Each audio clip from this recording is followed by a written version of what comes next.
Но сейчас, когда Яхве посылает Израиль в Газу, чтобы он спустился в туннели, в темные места, я верю, что Бог прямо сейчас то же самое делает и в каждом из нас. Он сыт по горло халатностью. Ему надоело, что ракеты пролетают то тут, то там. Он хочет проникнуть в каждый темный уголок вашей жизни и изгнать оттуда врага со всем его оружием. Ведь большинство из нас не понимает, что ракета врага пролетает изнутри. Мы смотрим на всех вокруг и обвиняем всех вокруг на телевидении, а настоящая ракета врага разрывается внутри нас и разрушает вас изнутри. И Яхве говорит, что иногда вашим главным врагом являетесь вы сами.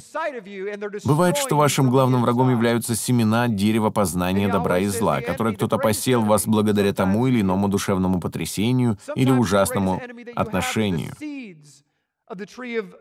из тех семян вырастают деревья, а эти деревья приносят баллистические ракеты, дамы и господа.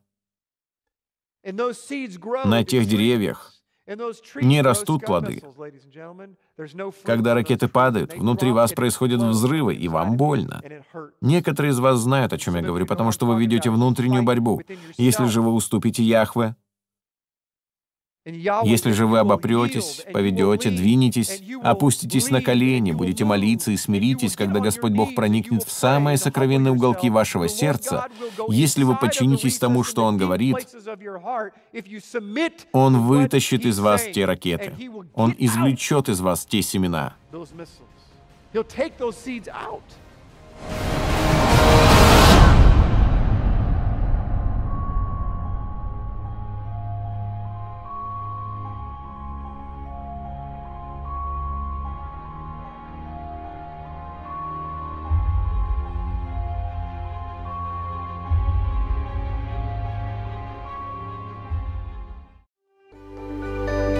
Если вы были благословлены этим учением, пожалуйста, подумайте о том, чтобы помочь нам достичь народы,